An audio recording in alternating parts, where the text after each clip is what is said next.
week.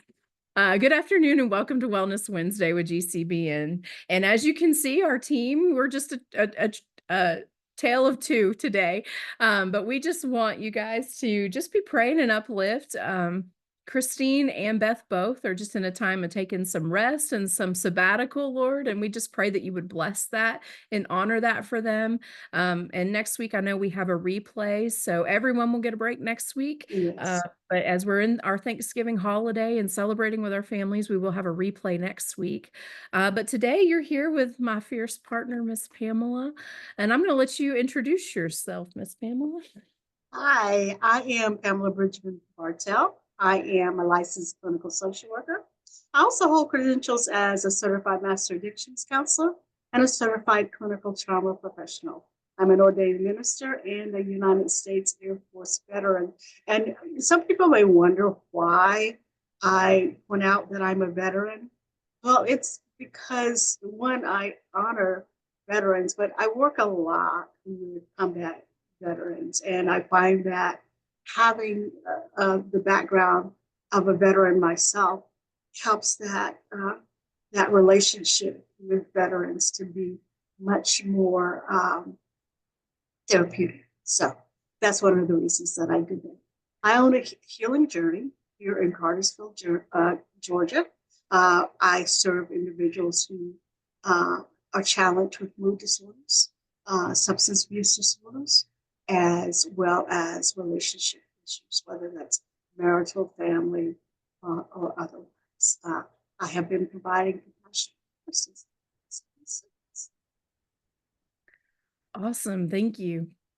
And I'm Jessica Banner. I have a master's degree in rehabilitation counseling. I've done a little bit of everything, and I can totally appreciate what you said about veterans because as a brand new counselor, I spent 3 years working our veterans contract with the VA, and it's its own special population, but you are absolutely right. There's such value in that. I've done some substance abuse work with adolescents and adults, did that for about 10 years in a hospital environment until I switched gears into the pastoral counseling branch of things, where I kind of shifted and highlighted my focus more in trauma recovery. So I've been in the field about 16 years, had a variety of worked a little bit with kids, definitely specialized with adolescents, and young adults especially, but I do a little bit of everything. I've helped build a department. I know you've got your own business, Pam, and I've helped launch a department in a church. So we've done a lot of management and building those kinds of things Mhm. too. You've written several books. I'm still working on my first one. And, I know that you and I both love to train and provide Yes. workshops and things like that for people too, because we like to expand into the community and especially in the Christian communities of faith, educating and helping people be trauma informed and those kinds of things. So, Yes. um, so this month has been a month where we've been talking about boundaries, and when Pamela and I were kind of talking about when we were going to plug this in, we just really felt like November was a great spot because we're headed into the holidays, right? Next week's Thanksgiving, and holidays can be an interesting time in our mental health field because while it's such a time of joy and celebration and excitement for many of us, for some of us, it's a really challenging time of year too. We spend a lot of time on this platform talking about trauma and being trauma informed. And so a lot of times if we've had historical trauma, this can be a tough time of year because when we've lived in families that have had, their stuff, the holidays was not immune to that. And we can be in those cycles with families, and that always shows itself this time of year. So we just felt like boundaries was a really great way to kind of lead into this time of year. And so that first week, we spent some time talking about different types of boundaries that we have, because there's not just one type. We've got like our physical, our mental and emotional, spiritual. We talked about things like financial and time, and material boundaries, and different things like that. And we also talked about there being different structures to our boundaries. Some of us may Mhm. have grown up with very rigid boundaries. We don't let a lot out. We don't let a lot in. We also talked about enmeshed boundaries where we kind of have holes in our boundaries. People can come in when they want to and leave stuff there, and we may bleed out a little more than we want or need to. And we talked about what it was to have assertive boundaries, that we want to have a fence of protection, but we want to have a gate so we can monitor what goes in and out and inside of our space.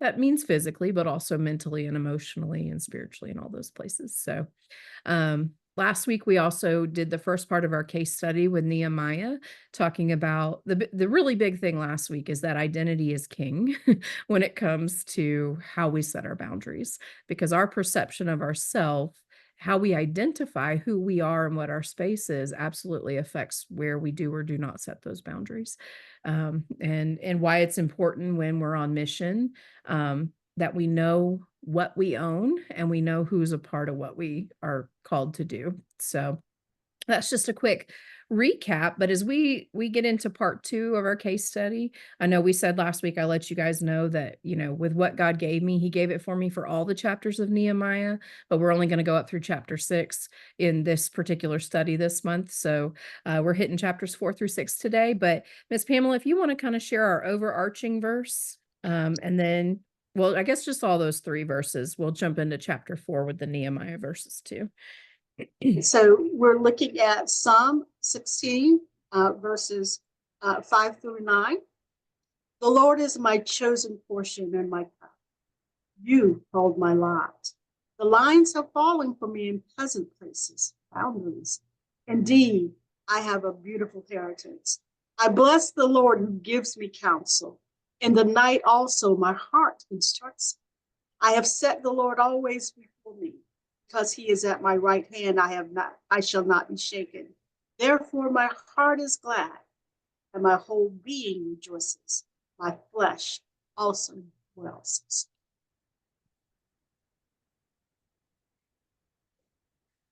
Thank you, ma'am. And I know we talked about that was just something God put in my heart, that he really knows where the lines have fallen. He really determines where the lines have fallen, and it really is for our good.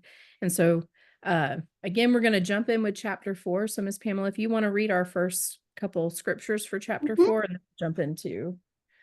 So Nehemiah 4:1. But it so happened when Sanballat heard that we were rebuilding the wall, that he was furious and very indignant and mocked Jews. Then Nehemiah 4, verses 16 through 18. So it was from that time on that half of my servants worked at construction, while the other half held the spears, the shields, the bows, and wore armor. And the leaders were behind all the house of Judah. Those who built on the wall and those who carried burdens loaded themselves so that with one hand they worked at construction, and with the other they held a weapon. Every one of the builders had his sword girded at his side as he built, and the one who sounded the trumpet was beside him. Thank you, ma'am. So in chapter 4, we see that when we're on assignment, we talked last week about Nehemiah was really on assignment, and he was very clear about what he was supposed to do. But when we're on assignment, warfare will come. Warfare came to Nehemiah, and he kind of anticipated it. He did that even back in chapter 2 when he asked the king for letters, right? He asked for those letters because he was already preparing for the warfare. He wanted the covering of the king 2 chapters ago, but we see in chapter 4 that he actually had to prepare in the natural for the warfare, right? And that it wasn't just him. He prepared those on the wall who were building on the wall with him. He faced battles in the natural with the people in the territory. There were those in the territory that didn't like what he was doing, right? They didn't like what they heard when they heard what he was doing. I would even venture to say, this is not theological, but some may have even been upset that he had the commissioning of the king to be in that territory. And people were not pleased with the task of rebuilding the wall. We also know there was a spiritual battle he was facing. We see him delegate and embolden the people around the wall to build with one hand and defend with the other.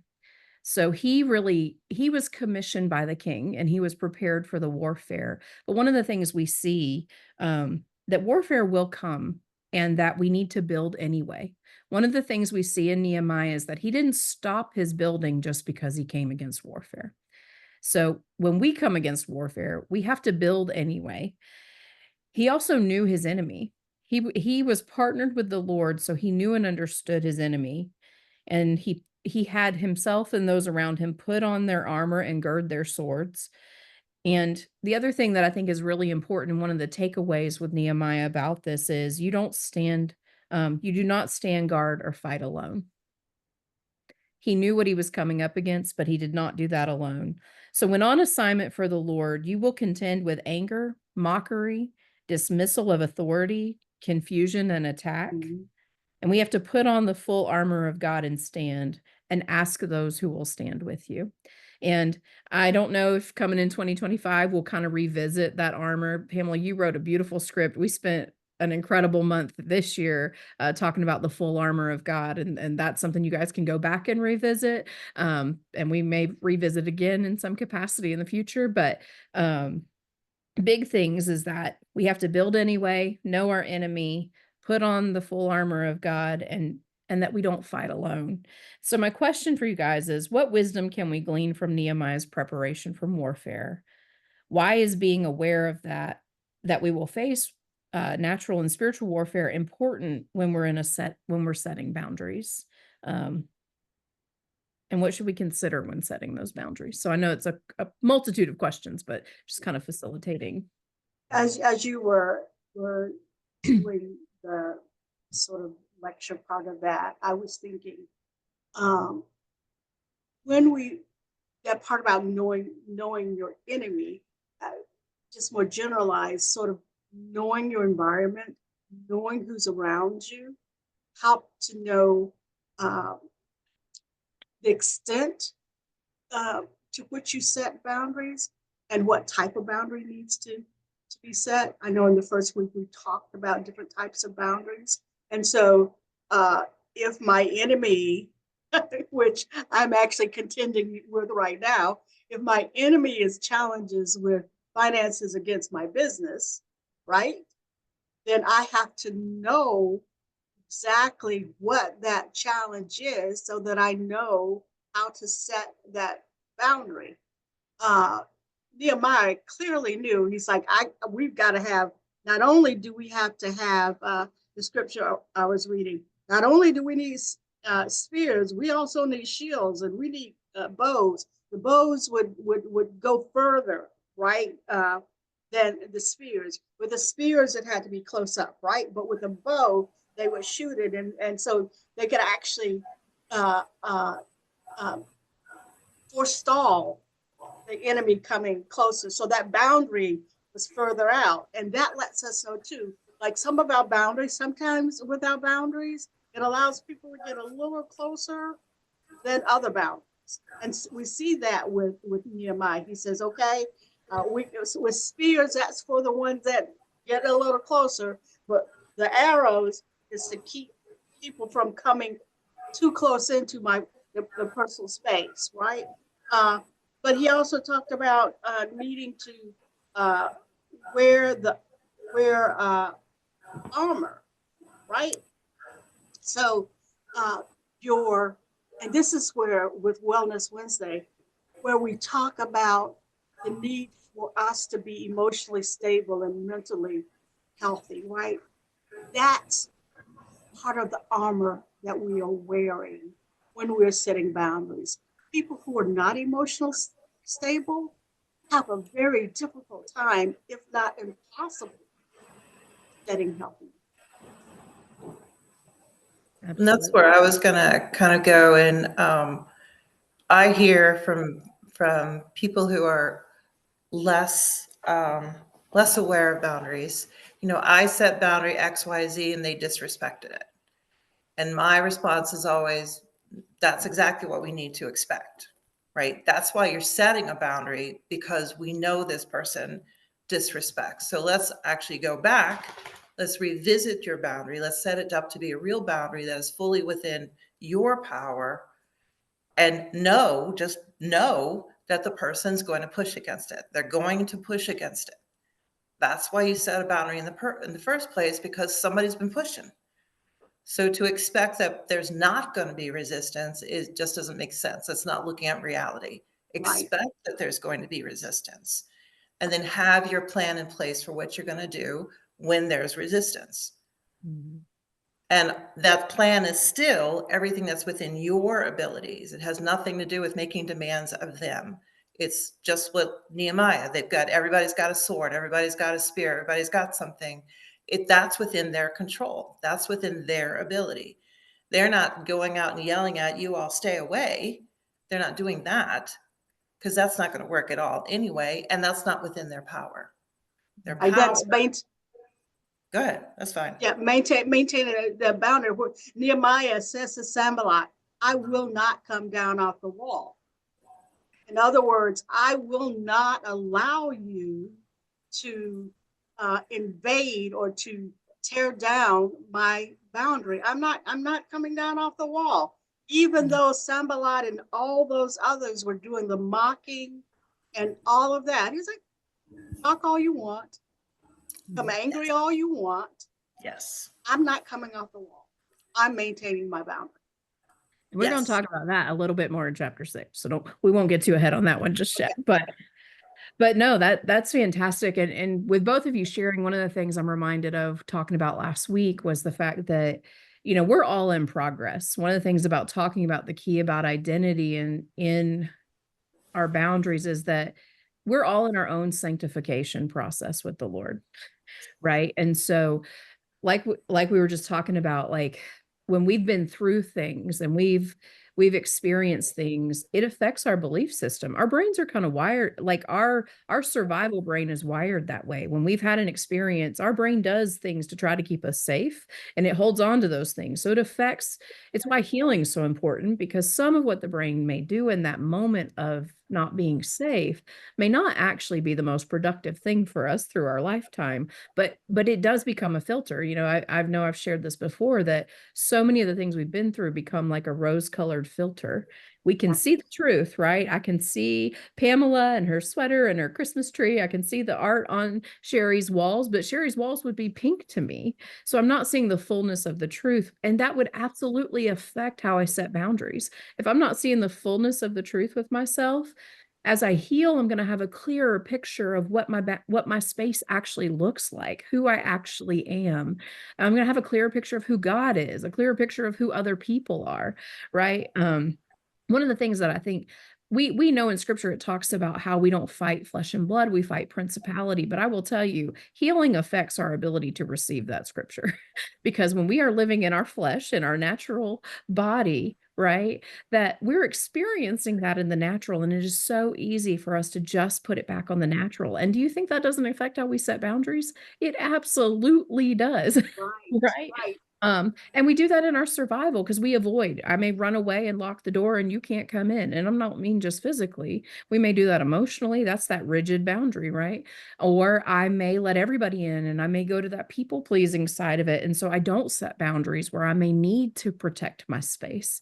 And so, and that it may evolve. You know, one of the things I said last week, and I think this is important with my question here, because as we heal, it is okay that boundaries may ebb and flow and change, because as you are healing, as you are sanctifying, as Holy Spirit is growing you and as God is equipping you and there's growth in your heart, you're going to become more, there's going to be more and more clarity. And so where that line needs to be drawn may change, right? But I loved what you said, Sherry, about we're not running out after people and saying no. But and I think that's all important when we think about that natural versus spiritual, right? Because at the end of the day, we really live in a world that the enemy does not love when we're taking territory, just like Nehemiah was taking back the Lord's territory for the Lord's people, right? He was doing a thing, and it was unsettling to the enemy and the earth, but it was unsettling to those around them because, again, he had the favor of the king. They were building up the people, and people had all kinds of beliefs and feelings about God's people, God's chosen people, right? And so we know there's repercussions in that throughout time and space. And so And I love, Pamela, that you really talked about some of those things to be aware of in the natural, right? That can show up in our finances. That can show up in managers of properties that we're renting. That can show up in distributors, manufacturers we're working with. There are so many places in our life and our business that are touched, that warfare may not look like, we may not actually be having to draw a sword like Nehemiah did. He may not be going to literal war like Nehemiah could have, right? But we may be facing that warfare. And here's what's often true. I talk about this a lot with our pastor, one of our pastors, because we talked about what it is to be a counselor and a coach, about the warfare that counselors and coaches specifically come up against, is because we're helping heal people, which ultimately has relational byproduct. The place the enemy goes after us most often is in our own relationships. Mhm. Because the space of our purpose and calling is about the healing of relationship. Oftentimes the enemy's affecting us in our own relationships. I see you both nodding heads, so I right? don't know about Sherry, but I'm saying yes, you're right.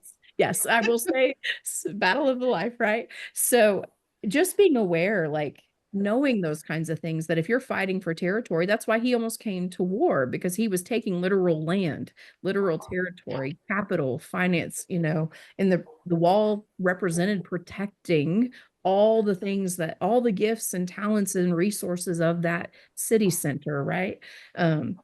So just being aware of what does that actually translate to in your real life and what it can look like. I think that was great. Great things to consider. Any other thoughts real quick before we shift to chapter 5? Okay. Since Pamela, will you read our scripture for chapter 5? I'm looking at Nehemiah 5, verses 6 through 8. And I became very angry when I heard their outcry and these words. After serious thought, I rebuked the nobles and rulers and said to them, each of you is exacting usury from his brother. So I called a great assembly against them, and I said to them, according to our ability, we have redeemed our Jewish brethren who were sold to the nations. Now, indeed, will you even sell your brethren, or should they be sold to us? Then they were silenced and found nothing to say.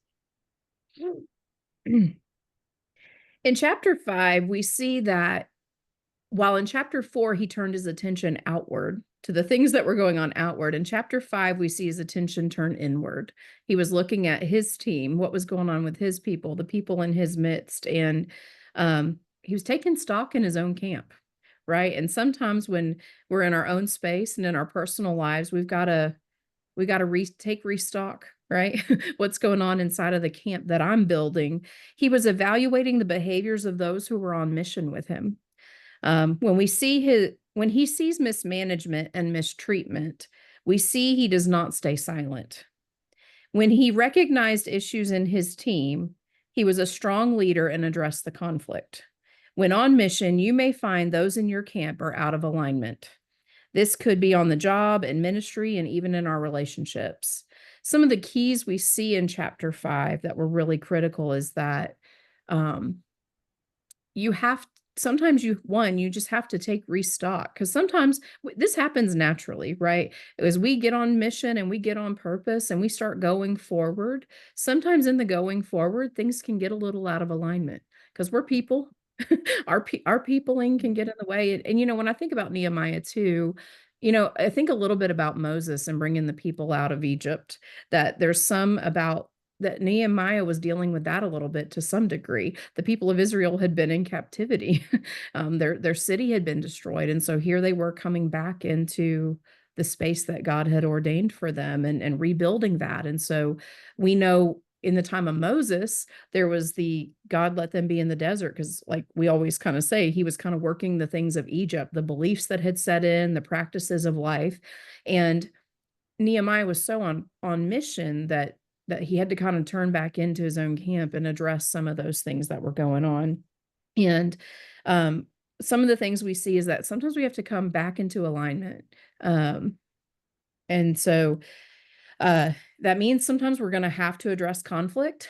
It may mean that we have to advocate for others, but you have to have a heart of generosity. One of the things we see about Nehemiah is that he wasn't condemning to be condemning. He was providing constructive criticism around the truth. He was providing truth that would help bring healing, truth that would help bring things into alignment with their purpose, their plan, with the work of God. And so posing, one more thing with that is our goal is to keep people safe. You will have to speak up. You will have to engage the uncomfortable to preserve the integrity and dignity of all the people involved. It is important to address conflict to protect the assignment of the Lord and those meant to serve. So, question to all of us is, why is it critical to address conflict? What are some of the challenges we may face when addressing conflict? And how do we help ourselves to be effective managers in addressing conflict resolution? For some reason, and forgive me if this is like way off, but for some reason, dog training popped into my head with this. So if your dog is overweight and you have a family, the whole family has to be on board. We're trying to get the whole family on board with changing the way we give them treats, or when to give them treats or not to give them treats. And that can create issues. And to me, the issue is, are we looking at just this moment, or are we remaining our eyes on the prize, eyes on the goal? Are we looking at the goal?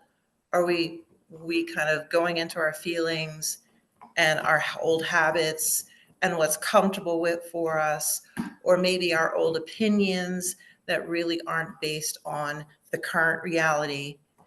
Are we being pulled into those? Or are we keeping our eyes on the larger goal, which requires everyone to be on basically the same page, to use our language? And that's what kind of popped into my head. The other thing that popped in my head is with businesses, we call that like vision casting. You have to keep casting the vision, and you don't do it just once. You have to do it over and over and over again for exactly the same reasons. Because our brain loves habits, we're going to go back into our old habits very easily. We're going to go back into our old opinions very easily, and we're going to lose the bigger picture. What are we really looking at? Is the bigger picture. Isn't that a worthy goal? And we are just silly people. Then we sometimes forget things and we get involved in our own stuff, and we start focusing on the little teeny tiny things that really don't matter, and we take our eyes off the bigger goal. Now, when you are addressing conflict, like when you're in a group, or in a practice, in a business, in a family, and you're addressing conflict, it's not just your boundary you have the boundaries of everyone else. And so you have to discern how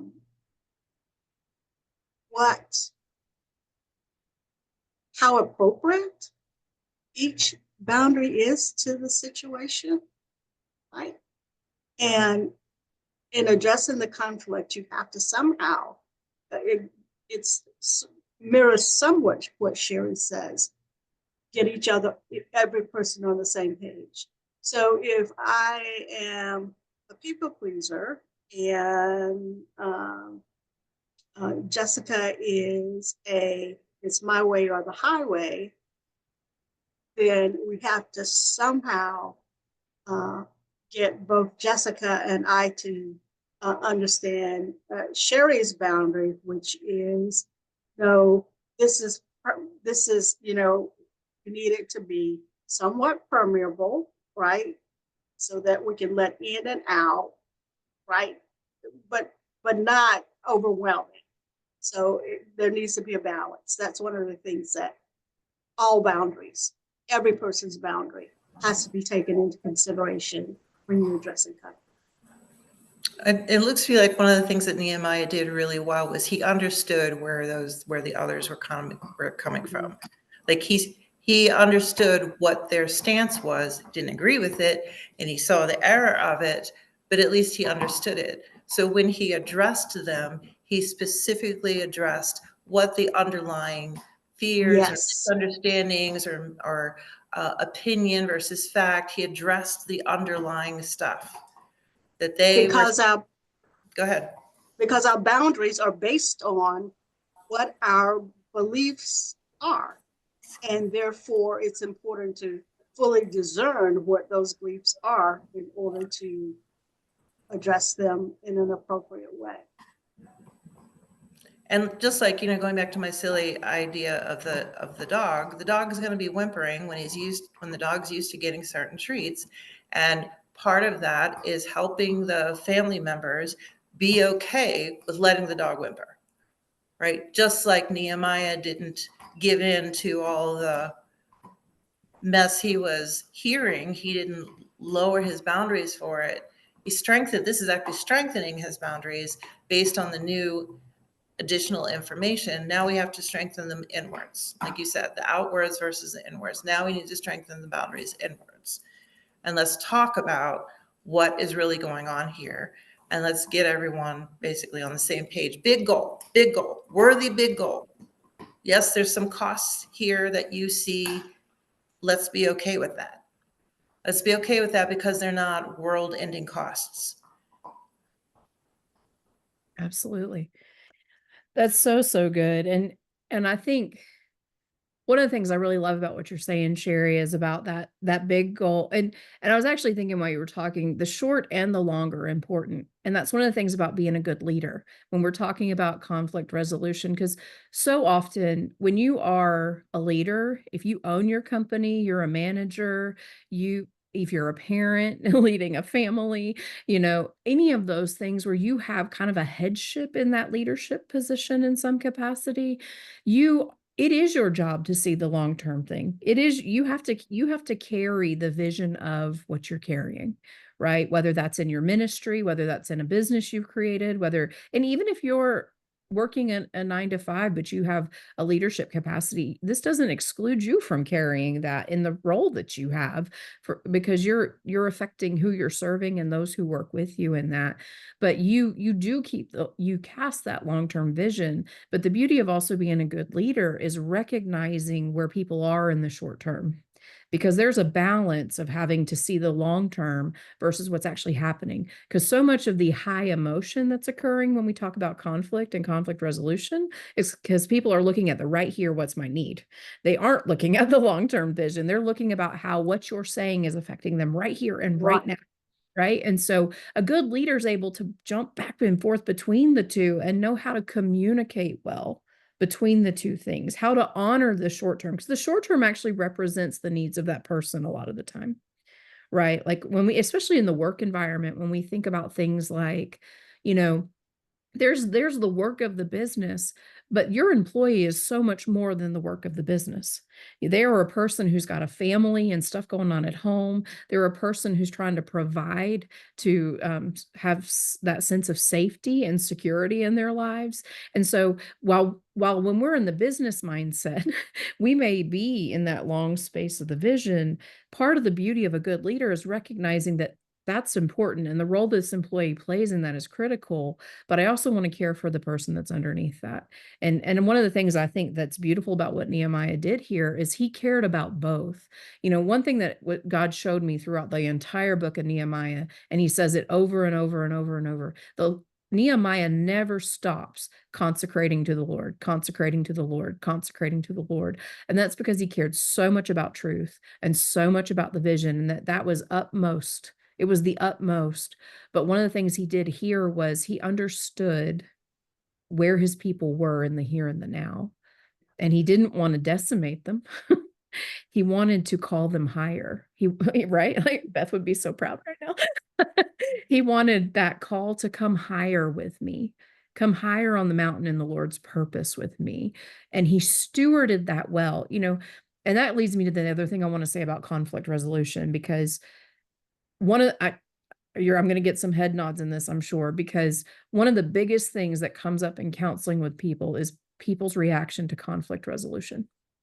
Because so often there is so much, either you get two camps. People are overexerting in conflict resolution and they're minimizing the needs of the people that they're doing it with, or people are terrified of conflict resolution and avoid it at all costs. I would almost venture to say I have never met with a client that we hadn't had to address where all the stuff impacts their ability to deal with conflict resolution with people, because we don't talk enough about that skill. in my opinion. And it is a skill. It is a skill. We can learn good communication. And so often, because we are as children, we're super egocentric.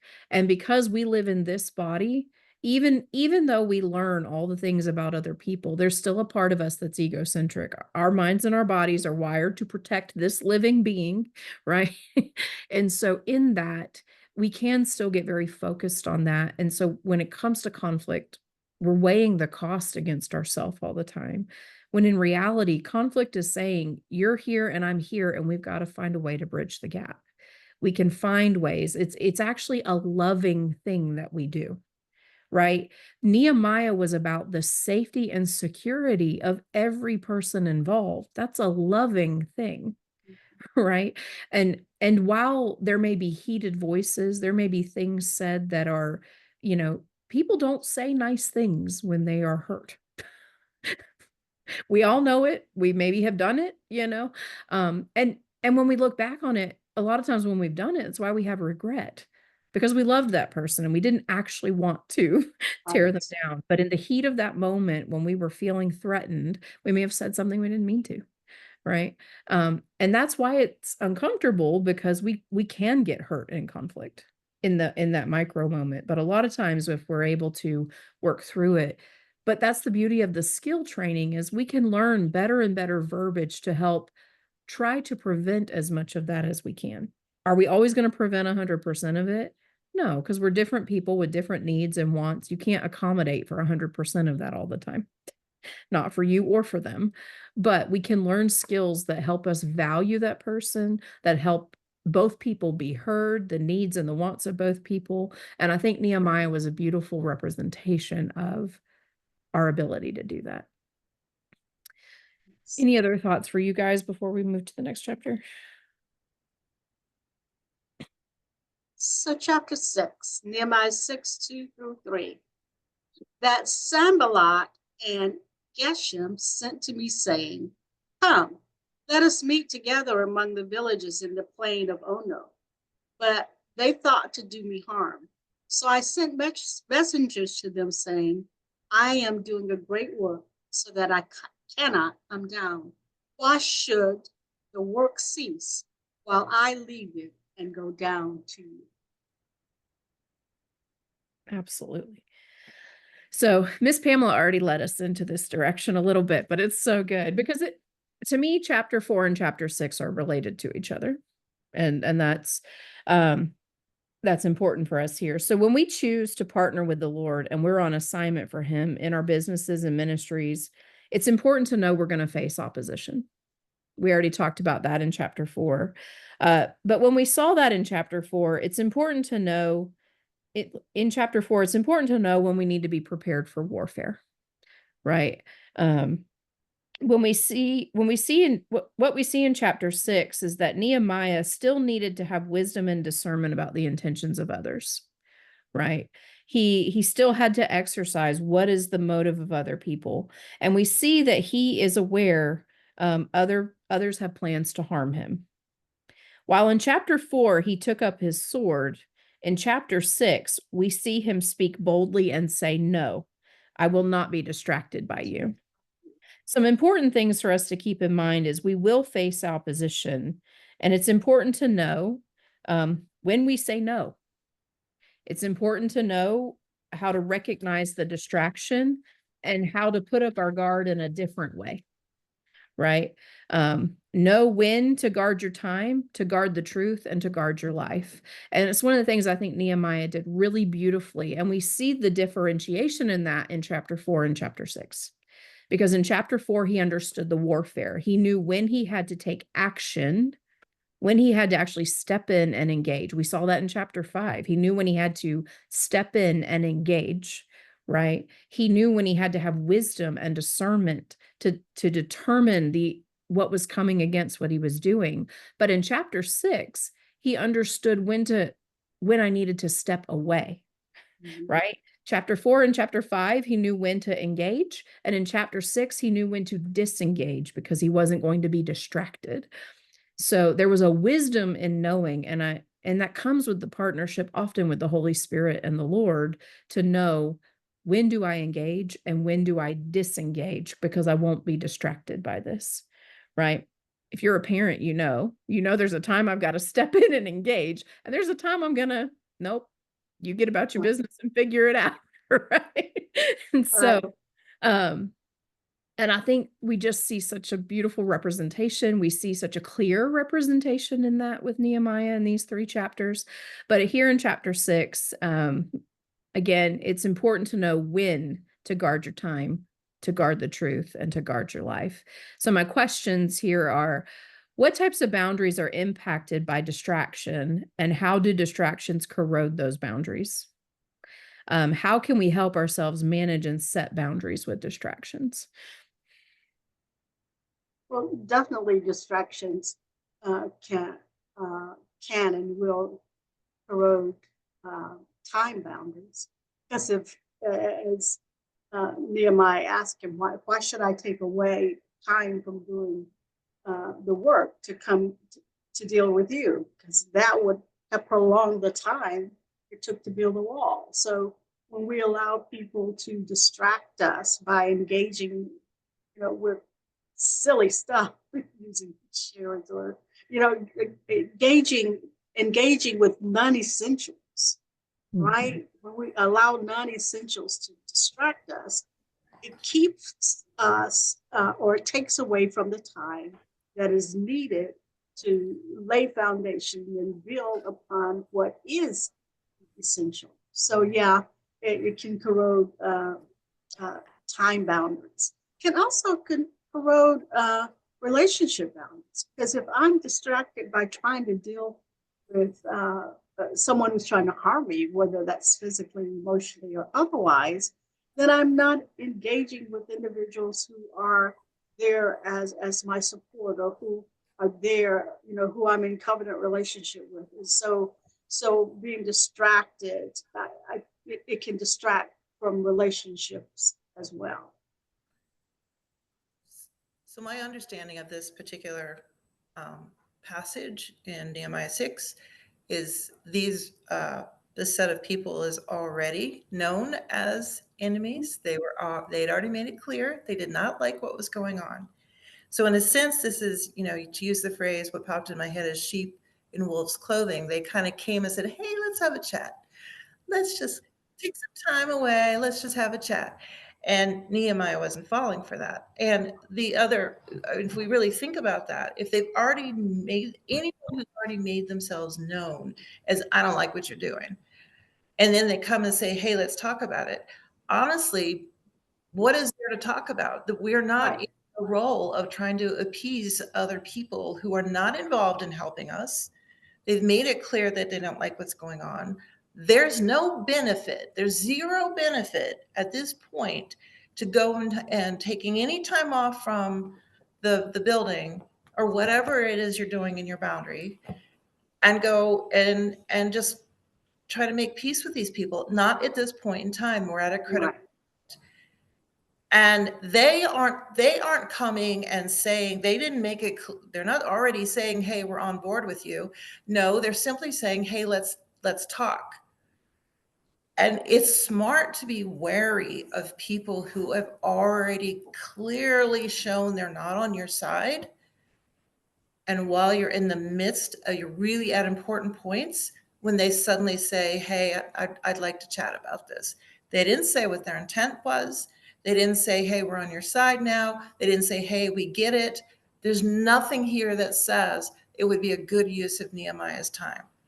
So Right. this is important to think about this and be thinking about this when we're doing our thing, our important thing, our big picture thing, that just because somebody says, hey, I want to talk about this, and whatever they say, if they've already made it clear they're against it, if they haven't given you some information that now they're for it and want to be involved in it, you don't have to sacrifice your time. It's okay to say no. You can say not now if you don't want to say no. Not now, too important. I'll deal with you after this is done. And then you find out what their real purpose is, because they'll have a reaction to that. It's Right. okay to say no. You don't have to appease all of the people outside of, they're not helping you. So why give time to them? So good. You know, as you were saying that, one of the things that I'm glad you said what you said, Sherry, because it kind of highlighted to me, you know, I think about some of the things I tell my clients about. One of the ways you assess if someone actually honors you is going to be how they respond to your boundary. And so one of the things that actually corrodes boundaries can be people's persistence against them. You know, if because the reality is sometimes even when we're healthy, we get tired. Right? There are seasons where life, like Miss Toby would say, life is life, and Miss Beth says that too sometimes, right? Like there are times when things are happening, right? We may have crisis in our family, crisis in our medical, our financial. There may be things happening, and that already can weaken what we're doing. But the reality is sometimes it's just true. If someone keeps hitting the wall, it may chip away at the wall. And so that's one of our assessment tools to actually know if somebody's honoring us, right? And in saying that, because that's one of the things that can corrode a boundary. And that's why it's why we can't do this alone, right? When we talked, it's why Nehemiah couldn't defend the wall by himself, because one, it was just too big. The vision was too big for him to physically protect it himself. But the reality was, if I'm in arms with somebody else, if I've got somebody else praying for me, it helps me talk about it. Hey, let me assess. This person keeps coming against the wall, right? But it also, sometimes they'll take up arms. He was doing what he needed to do. That doesn't mean he actually let other people off the wall from defending it, right? There may be still people defending. He just understood his role in that time and in that place. He wasn't going to be distracted by it. He let those he appointed to defend because he had a bigger thing. And the other thing that kind of struck me about this too is that, just like I was telling you guys, like sometimes the journey we're on changes where the boundaries are. When we're on mission, sometimes it can be important, and you hear this a lot from different business leaders. You have to know what the need is in that season too. You have to keep the big vision in sight, but you also have to understand what the need of the time is in your business, right? And so the word that came to my mind was triage. In the moment of what was going on at that point, at that moment in time in building the wall, it was critical to get the wall built. Nehemiah might have time to have conversation later when the wall of protection was built, right? And we see that in the rest of the chapters of Nehemiah that we're not talking about. He starts getting into the nitty-gritty of all the details after the wall is complete. That's what you see for the rest of the book. He starts addressing all these boundaries and how things are going to be set up and set in motion, which we aren't talking about as much about. And I encourage you to read it, you know. And I am eventually going to get my study written, and we'll explore the rest of the chapters. But so, but we do see that in that critical moment in the juncture, he said, no, the wall has to get finished. And I'm not going to be pulled away from that. He was triaging also. He said, nope, this is too critical in this moment in time in the vision that I can't be distracted with that. I may address some of that later when I've got a different time and a different capacity, because that's true for us too. There are times when in a moment that something is critical. We saw this in COVID. How many businesses had a critical moment that they had to do a sharp pivot, and they had a bigger vision still, but they had to do a sharp pivot about how to function, right? That's a very clear example we all understand, because everyone had to go, wait a minute, I've got to reevaluate and I've got to triage. Where's my line? What's critical in this moment? And then as time progressed, you were able to fall back into a normal place and address these other things. So that's something to be aware of in those kinds of boundaries too, that knowing that sometimes we need short-term boundaries also. and we may be able to address things later, but that also folds into our communication and conflict resolution. I've got to learn one of my roles as an effective leader is, how do I communicate? I can't be distracted with this at this time. Now, this particular enemy was on the external and wasn't critical to the build, but like we see in the rest of the chapters, he did start addressing the needs for the people one at a time as they came, when he had capacity to do that. But he had a critical thing in that moment that had to be addressed, and that's okay too. But it's an important part of our boundaries that we have to recognize, right? Even, the reality, is that there are times that I went through something this time last year, and I had to put up boundaries about, I had some things in my family that needed to be addressed, and it meant other people didn't get my time. Other things didn't have my attention. I had to put some boundaries around that because I had this much to give and I had to protect that, right? So, and I say that because we're coming in the holidays. This is a time where we may have to put some specialized boundaries and not be distracted off certain things. Cause like Beth said, we still got 6, 7 weeks left in our year. That God's still taking us higher. There may be some things, she postured yesterday, pick 1 or 2 things that we're still focused on for the rest of the year. And you may have to put some hard boundaries around that as you're pushing through and growing higher. So just real quick in closing, I know we've talked a lot about some different aspects of boundaries, but just kind of go through and we'll have a closing thought and then I'll close us out for the day. Just one kind of closing thought about boundaries as we're wrapping up this study this month. Just basically, the importance of setting boundaries, or rather that setting boundaries is not only helpful for you, but it's helpful for everyone else around you as well, right?